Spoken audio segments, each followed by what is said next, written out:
L'épisode d'aujourd'hui revient sur des massacres perpétrés contre les Tutsis dans les anciennes préfectures de Butare, Gikongoro et Gitarama.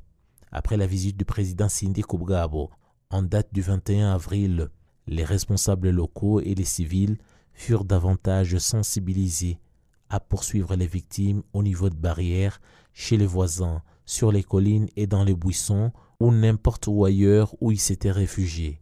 Une tactique couramment utilisée fut que les chefs locaux déclaraient le rétablissement de la paix pour attirer les Tutsis hors de leur cachette.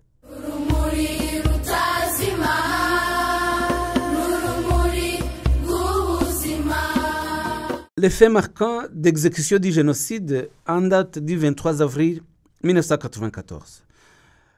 Un grand massacre a eu lieu dans le secteur de Kabuye, actuel district de Gisagara. Kabuye est situé dans l'ancienne commune Ndora, ancienne préfecture de Butare. Il y a d'abord de nombreux réfugiés Tutsis qui venaient de Nyaruguru, échappant au massacre qui avait commencé. Certains allèrent loger chez des membres de leur famille, d'autres ont été rassemblés sur le terrain qui se trouvait à l'endroit où a été plus tard érigée une place de marché. À l'époque, il y avait des patrouilles qui étaient censées assurer la sécurité pour soi-disant empêcher toute infiltration des rebelles, mais au sein desquels étaient planifiés les massacres des Tutsis sans qu'aucun parmi eux ne puisse y survivre. Le 21 avril 1994, le président Sindi Kobgabo Théodore est venu à la sous-préfecture de Gisagara, dans laquelle il était originaire, pour donner le signal du génocide. Après la réunion, au cours de laquelle il a incité les Hutus à tuer les Tutsis, le lendemain, 22 avril 1994, un mécanicien du nom de Wizé Fidel a pris des policiers avec lui dans un véhicule de la commune et ils sont allés arrêter tous les jeunes gens qui s'y étaient réfugiés. Ceux-ci ont été embarqués dans le véhicule de force, le véhicule de la commune Ndora, et ont été amenés pour être enfermés dans le cachot de la commune. Le soir, ces tueurs ont tué ces jeunes gens Tutsis dans le bois de Rwasavé. Wizeye Fidel supervisait les barrières et faisait rapport aux instances supérieures militaires et civiles en collaboration avec Manario François, Ndaïsab Antoine et Kamanzi Joseph, qui avaient tous dans le passé dirigé la commune Ndora. Wizeye Fidel a été peu après nommé bourgmestre de la commune Ndora en remplacement de Rwankubito Célestin grâce à son zèle dans la mise en œuvre du génocide. Le 23 avril 1994, Ntawukuriya Dominique, sous-préfet de Gisagara, Callixte Karimanzira, directeur général du ministère de l'Intérieur, et Célestin Rwankubito, alors bourgmestre de la commune Ndora, ont demandé aux Tutsis de se rendre à la colline de Kabuye, ont ensuite amené des militaires et des policiers qui ont ouvert le feu sur les Tutsis. Les massacres ont continué le lendemain. Les tueurs, parmi la population, sont venus achever les Tutsis qui respiraient encore. Les miliciens sont venus de différents endroits pour venir tuer à Kabuye. Un groupe de tueurs, dirigé par le bourgmestre Ndayambaje Eri, est venu de la commune Muganza, ainsi que des réfugiés burundais du camp de Kibayi, qui sont également venus, tout comme un groupe de miliciens qui s'était fait appeler Jaguar. Ils ont tous donné main forte à ces massacres-là. À la tête des responsables du génocide de Kabuye figure le président Sindi Kobgabo Théodore, qui a dirigé une réunion d'appel au génocide. Ntawukuriya Dominique, sous-préfet de Gisagara, qui a été condamné par le tribunal pénal international pour Rwanda à 25 ans de prison. Callixte Karimanzira, directeur général du ministère de l'Intérieur, qui a également été condamné à 30 ans par le tribunal pénal international pour Rwanda et qui est mort en détention. Célestin Rwankubito, bourgmestre de la commune Ndora, Wihoreye Gayetan, commerçant. Albert, alors secrétaire à sous-préfecture de Gisagara, en collaboration avec son épouse Agathe et leur deux fils, Claude et François. Manigabe Vincent, qui avait un fusil et a tué de nombreux Tutsis à Kabuye. Singira Nkaborohan, président du MRND. Rutagengwa Anatole, Karimanzira, chef d'Electrogaz. Kubwimana Jean, Arios Bikomagu. Sindi Kobgabo Vianney, président du MDR. Hategekimana Isaac, responsable de Dahwe et autres. La députée Mukarurangwa Bernadette s'est fortement illustrée dans ce massacre. Elle venait superviser la mise en exécution du génocide dans la commune de Ndora. Dominique Ntawukuriya était aussi responsable du génocide à Gisagara et nous l'avons dit, il a été condamné pour génocide par le TPIR. Un massacre de grande ampleur a eu lieu à la même date du 23 avril 1994 à Rwaniro, à Mwendo, dans le district de Huye, ancienne commune Ruhashya.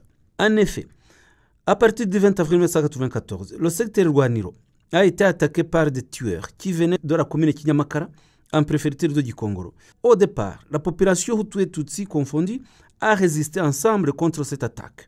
mais les tueurs redoublaient de force chaque jour. Le 22 avril 1994, les tueurs qui attaquaient étaient armés de nombreux fusils et étaient dirigés par le commandant de gendarmerie à Gikongoro, le capitaine Faustin Sebuhura, lequel était accompagné de Charles Munyaneza, bourgmestre de Kinyamakara, aujourd'hui exilé au Royaume-Uni.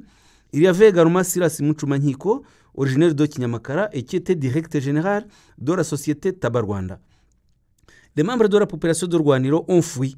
Ils ont traversé la rivière Rusuri et ont passé la nuit sur la colline Rubaba. Ceux qui ne se sont pas rendus à Rubaba sont allés se réfugier en grand nombre au bureau communal de Ruhasha et à Lizar Rubona. Les tueurs de Gikongoro se sont mis à incendier les maisons.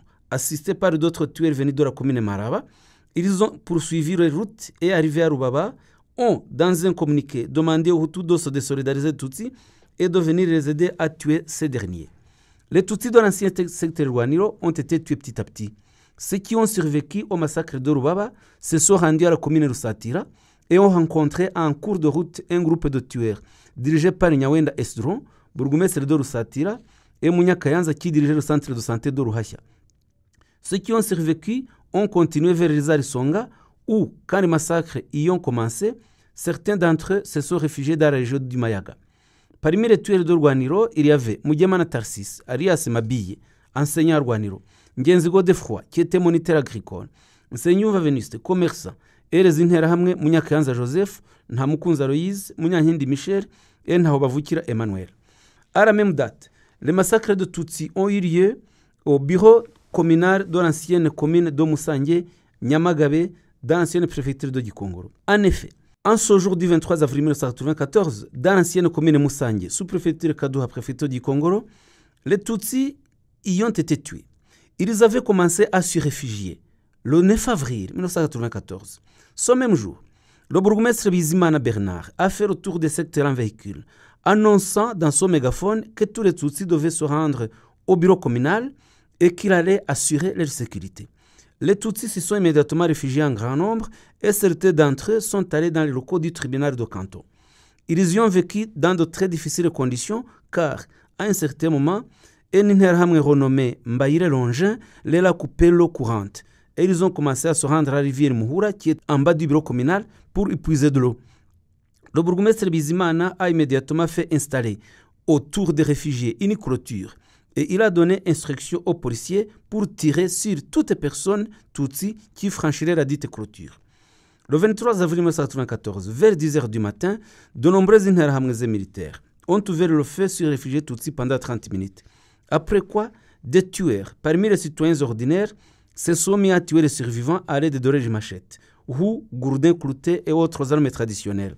Ils ont tué jusqu'à 17 h du soir, à cause de la pluie qui les avait interrompus, les contraignant à aller s'abriter. Les survivants ont marché toute la nuit pour se rendre à Nyanza, mais la plupart d'entre eux furent jetés et noyés dans Rura Kenyamagana.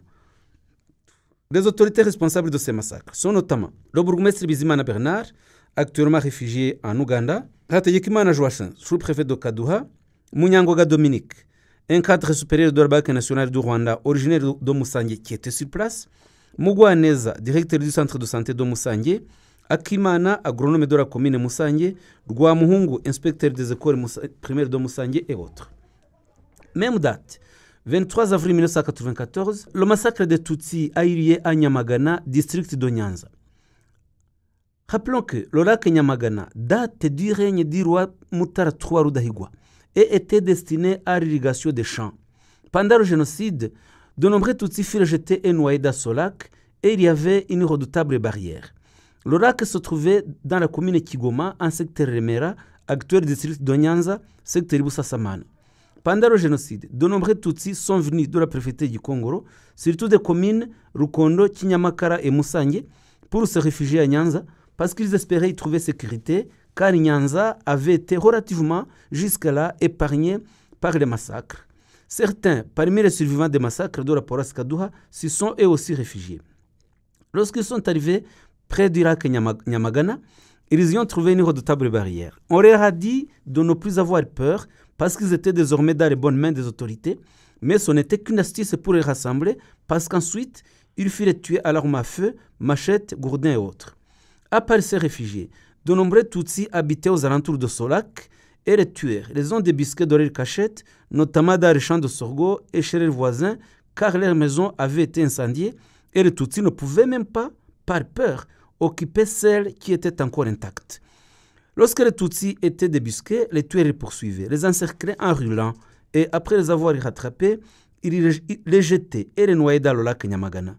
Le nommé Mudachumura Eraste a été chassé, cerné de toutes parts par les tueurs qui l'ont rattrapé et jeté dans le lac.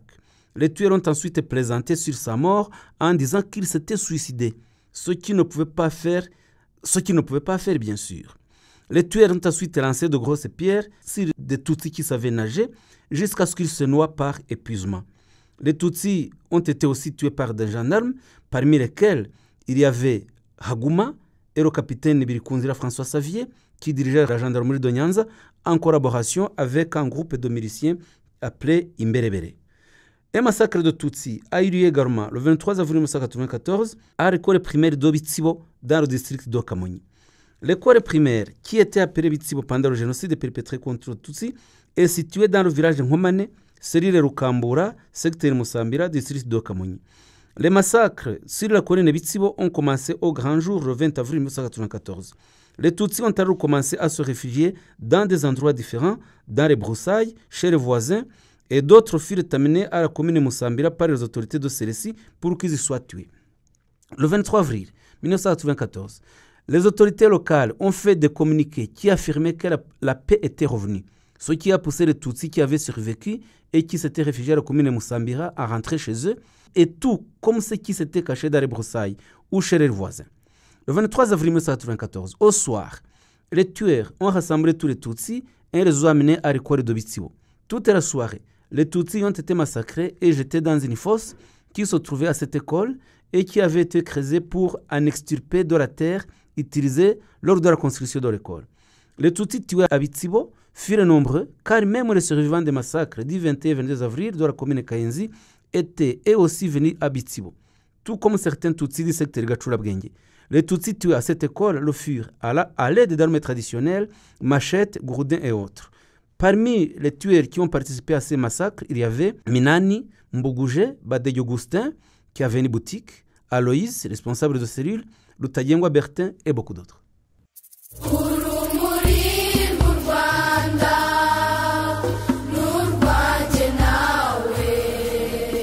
Merci d'avoir écouté ce nouvel épisode du podcast Kwibuka. Comme toujours, assurez-vous de nous laisser un commentaire sur ce que vous avez aimé sur le podcast et partagez-le avec d'autres personnes qui seraient bien intéressées à l'écouter.